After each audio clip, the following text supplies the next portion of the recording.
There are three basic requirements which must be satisfied before we can start a gas turbine engine. They are that the compressor turbine assembly must be rotated to get air into the combustion chambers, that fuel must be provided in the combustion chambers, that ignition must also be provided in the combustion chambers to start the air-fuel mixture burning. Supplementary to these basic prerequisites for engine starting are two other requirements which satisfy servicing essentials. The necessity to motor over the engine with no igniters operating. This is sometimes called a blowout or motoring over cycle. The necessity to motor over the engine usually only occurs when there's been a failure to start. A failure to start is sometimes called a wet start. The need for the igniters to be operated independent of the start cycle. There are several methods of obtaining engine rotation upon engine start. The most common methods of rotating the high-pressure compressor on modern civil aircraft are the electric starter motor, the air starter motor. Any engine starter system will have a duty cycle. The duty cycle is the maximum time that the starter motor is allowed to be energized. The duty cycle may have to be followed by a cooling down period before the starter motor can be re-energized.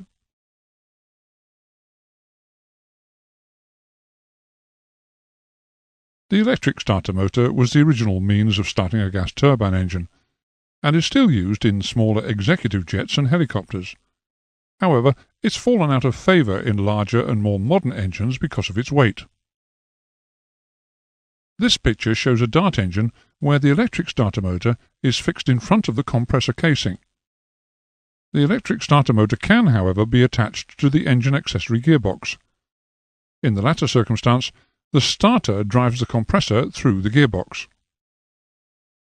Rapidly becoming more popular on smaller engines is the starter-generator combination, which, because of its dual purpose, has a greater usefulness to weight ratio. The air starter motor is possibly the most popular starting system on large gas turbine engines. It's light, simple to use and very economical, insofar as it utilizes low-pressure air as its power source. The air starter motor is attached to the accessory gearbox of the engine. The sources of air available for engine start, in order of preference, are the Aircraft Auxiliary Power Unit, or APU. Use of an APU does not cost the airline anything, so it definitely will be the favourite method of supplying air for engine starting. The Ground Start Unit. If a ground start unit is required, perhaps because of APU unserviceability, the airline will have to pay for its use. This is understandably not too popular with the airlines. A crossbleed start, where air from an already started engine is used. A crossbleed start doesn't cost the airline anything, but it does require that the engine that supplies the air has power applied to it. In the crowded environment of the ramp, applying power to an engine carries obvious risks, and some airport authorities are reluctant to give permission to the pilot to carry out this type of operation. Air from one of these sources is fed through an electrically controlled air start valve to the starter motor's air inlet, where it's used to turn the turbine rotor. The air is subsequently exhausted to atmosphere.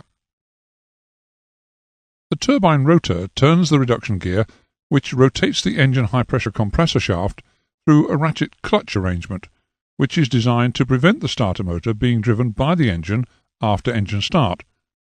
The danger, should this happen, is that the starter motor will rotate at a speed sufficient to cause it to break up due to centrifugal force. A flyweight cutout switch may also be included in the control circuit of the air start valve. This shuts off the starting air supply by de-energizing the air start valve. This device will automatically terminate the engine start cycle when the engine has reached a speed slightly in excess of self-sustaining speed.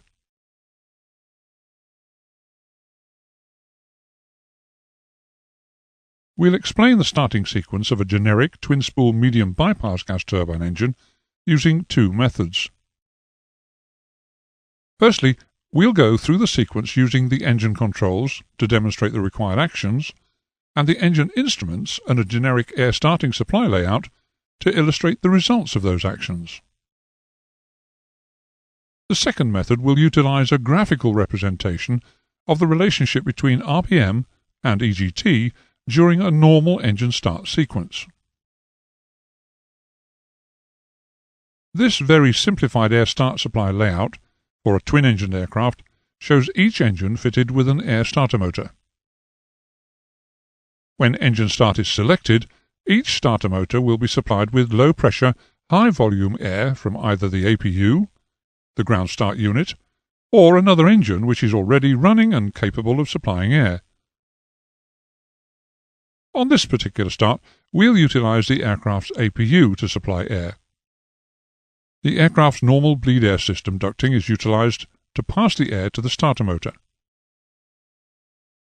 Non-return valves at the low-pressure and high-pressure engine bleed positions prevent air leaking back into the engine compressor during engine start.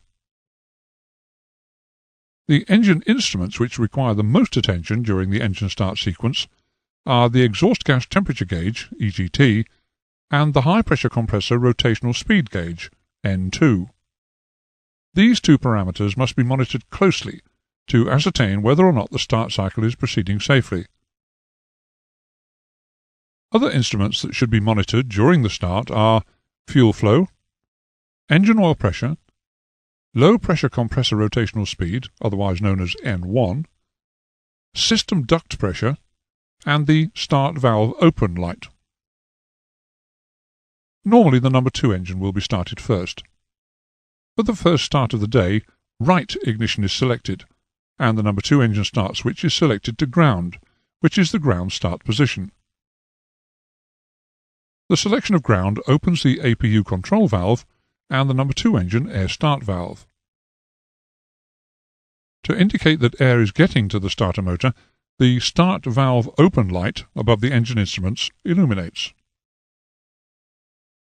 The starter motor turns the high-pressure compressor, which we can note by checking the N2 reading.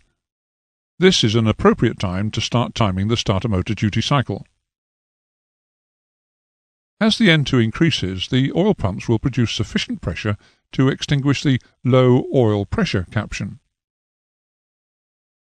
At 24% N2, the number 2 engine start lever should be moved to the idle detent. This supplies fuel to the engine and initiates the AC ignition system. The operator should keep his hand on the start lever in case of an engine starting fault, in which case he should immediately close the start lever. On most twin or triple spool engines, it's advisable to ensure that the other spools are rotating in the correct direction, especially if starting engines with a tailwind. A short time after the start lever has been opened, the engine should light up. This is indicated by an increase in the EGT and an increased rate of acceleration of N2. At approximately 46% N2, the start switch will automatically move to the off position, and the start valve open light will extinguish. The starter duty cycle is now complete, and the N2 should continue to increase to the ground idle value of between 58 to 62%. When the engine RPM has stabilized at ground idle, the fuel control and, if appropriate, the ignition switch can be released and the after-start checks carried out. We'll now use this graph, together with the simplified air start supply layout, as the second method of demonstrating how the exhaust gas temperature and high-pressure compressor RPM relate to each other during a normal engine start cycle. As before, we'll again use the APU as the source of starting air. Upon engine start selection, air is fed from the ducting to the starter motor via the air start valve. The compressor accelerates under the influence of the starter motor and starts to force air through the combustion chambers. Initially, fuel and ignition are not supplied. Each type of engine will have a specific high-pressure compressor RPM when both the fuel supply and the ignition should be activated. Fuel and ignition are, in this case, selected by moving the start lever to the idle detent when N1 reaches 24%. Engine light-up is indicated by an increase in exhaust gas temperature and must occur within a specified time. 20 seconds is typical. The initial increase in EGT is quite sharp, because of the fact that as combustion does not occur immediately after ignition is selected, there is an initial build-up of fuel in the combustion chamber. Once this fuel does ignite, it tends to overpower the cooling effect of air being fed from the compressor. Once the excess fuel is burnt off, however, and the fuel-air mixture becomes more balanced, the increase in EGT steadies. The gas, which is being produced in the combustion chambers, now adds impetus to the turbine blades, which eases the task of the starter motor, and the engine continues to accelerate. The accelerating engine drives the high-pressure fuel pumps faster and faster, until they eventually manage to drive sufficient fuel through the fuel control unit, which enables it to supply the idle level of fuel flow to the burners. However, the compressor is not yet running at idle RPM, so once again there is too much fuel being supplied to the combustion chambers, and not enough cooling air. Evidence of this is given by the second steep rise in the EGT. Eventually the engine accelerates to self-sustaining speed, which is approximately 36% N2. The starter motor is not, however, deselected at this point. It's kept operating to assist the engine to accelerate a little more. This gives the engine a better chance of reaching idle RPM without exceeding its limiting EGT. The igniters and the air supplied to the starter motor will be cancelled automatically by an N2 speed switch at 40% N2. As engine acceleration continues towards this point, the EGT peaks. But as the airflow and the fuel flow become balanced at their idle RPM values, the EGT drops to the value appropriate to idle RPM. Ground idle RPM is approximately 60% N2 and 25% N1.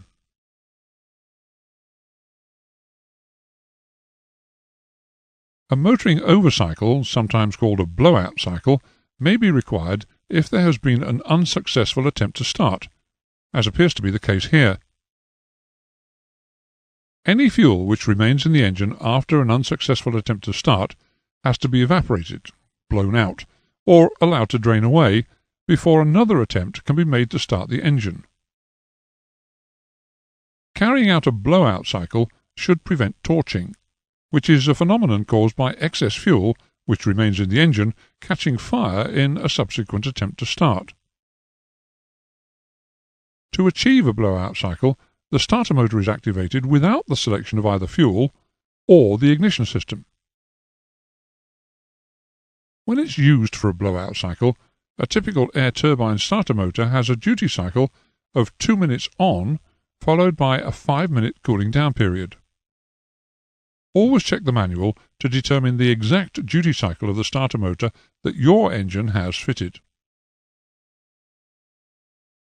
In the event of an engine flaming out while the aircraft is airborne, it may only be necessary to initiate the fuel flow and activate the ignition system without operating the starter motor to achieve a relight.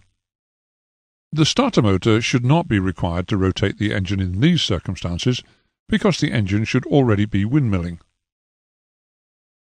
On this aircraft, if both ignition systems are selected and the appropriate engine selector moved to the flight position, a relight should be achieved if the failed engine's start lever is moved to the idle detent. Evidence that an attempt to relight has been successful will be obtained from the EGT and RPM gauges. A rise in the value of either of these shows that a relight has occurred. It's really only possible to determine that a hot start is happening by comparing its indications to those of a normal start. The EGT may initially rise as normal, but then a rapid rise towards the engine's EGT limit caused by a hot start will become apparent a few seconds after light-up. In many cases, the only chance of stopping the temperature limit being exceeded lies in having the ability to switch off that engine's fuel supply as quickly as possible. Waiting for instructions or discussing the indications will almost certainly cost you or your company the price of a new engine. Hence the advice to keep your hand on the fuel supply control. If the EGT exceeds the limit by only 1 degree, the engine is to be considered unserviceable. The reasons for a hot start lie almost entirely in having either too much fuel or not enough air to cool the gases through the turbine. A surplus of fuel can be caused by a variety of reasons, such as the throttles either not being set to idle during the pre-flight check or being knocked away from the idle position after the pre-flight check. A shortage of sufficient cooling air can be caused by the engine not rotating fast enough, maybe because the duct pressure is too low to drive the starter motor at the required speed. Slow engine rotation could also be caused because ice accretion within the compressor annulus has caused a partial seizure of the compressor. A hot start can also be caused by the aircraft being positioned, perhaps for its second start of the day, with the wind going up the jet pipe, as opposed to the ideal situation when the wind would be going into the intake. The tailwind will make the job of the starter motor more difficult, and it will have more trouble pushing sufficient air through the engine quickly enough to keep the core temperature within limits. The residual heat that remains in the engine after shutdown will exacerbate the problem. The failure of the gas turbine engine to start, more commonly known as the wet start, is indicated by its EGT not rising and its RPM stabilizing at the maximum that the starter motor can achieve. If the engine fails to light up within the required time limit, which is usually about 20 seconds, then the ignition supply should be deselected and the fuel supply shut off. However, it may be some time before it's realized that there is a problem, and that the problem is a wet start. Starting malfunctions on gas turbine engines are rare and always come as a surprise, except in the flight simulator, where they tend to become the norm. Thus, there can be a long period during which fuel is being pumped into the engine before the problem becomes apparent. Throughout that period, the combustion chambers and exhaust system are becoming saturated with fuel. The fact that fuel is entering the engine can be confirmed by a glance at the fuel flow meter indication at the instant of moving the start valve to the idle detent. Two dangers exist if this fuel is ignited. Firstly, it will cause a very large jet of flame to issue from the exhaust system, the phenomenon called torching. And secondly, the rise of EGT may well be uncontrollable and could exceed its limitation. To prevent torching and excessive EGT, before attempting a second start, a motoring over or blowout cycle must be carried out. So, immediately the wet start is diagnosed, do not terminate the start cycle. Instead, promptly shut off the high-pressure fuel supply and deselect ignition, and then allow the starter to continue to turn the compressor for the time remaining in that start cycle before attempting a blowout cycle. These actions will allow the compressor to start blowing out any fuel from the engine even before you carry out the blowout cycle proper. The obvious cause of a gas turbine engine failing to start is a lack of ignition. The ignition units are generally quite reliable. However, they do sometimes fail. It can be difficult to determine from the cockpit of a large airliner whether or not you have sparks in the engine. On some aircraft there is a clue which is given by the very nature of the igniter units themselves. Really high energy outputs will sometimes make themselves heard on the intercom system as a background buzz. If you can hear that noise on the intercom during the start cycle, or when the relight facility is selected, then it's probable that the igniter units are operating. Alternatively, if your starter crew trust you, and if it's safe for them to do so, you could direct them to the rear of the engine and, having selected relight, ask them to listen for the asynchronous ticking noise which two high-energy igniters make when they're feeding sparks to two serviceable igniter plugs. Another cause of a gas turbine engine failing to start could be a lack of fuel, but this is fairly unlikely to occur on an engine that was working perfectly when it was shut down. A check of the fuel flow meter when the start lever is operated will give you ample evidence of whether fuel is being fed to the engine or not. The indications of a hung start are the EGT being higher than would be expected for the RPM at which the engine has stabilized, and the RPM being lower than the engine's self-sustaining speed. The high EGT is, however, usually not greater than the limit. Nevertheless, maintaining the engine in this state will do it no good at all, and could do it a great deal of harm. If a hung start is indicated, then the high-pressure fuel supply must be shut off and the problem investigated. The usual cause of a hung start is that there is not sufficient airflow through the engine to support efficient combustion. There could be a number of reasons for this insufficient airflow. For instance, if you're at a high-altitude airfield and you're attempting to start an engine which has a contaminated compressor, that compressor will choose this time to make its inefficiency felt. On the other hand, insufficient motive power being applied to the starter motor will prevent it from being able to rotate the compressor fast enough to push the required amount of air through the engine. This means that the gases generated in the combustion chambers will not have sufficient power to assist the starter motor in accelerating the engine beyond self-sustaining speed. Thus, once the starter motor cycle has finished, the engine RPM remains stable below the figure that will enable it to accelerate up to ground idle speed. Engine rundown time, or spool down time, is the time taken for the engine to stop after the high-pressure fuel supply is shut off. When the engines are shut down after flight, a mental note should be taken of the rundown time of each engine, and a comparison made between those times. Any engine with a rundown time appreciably less than the others should be noted. A short rundown time may be indicative of an impending malfunction.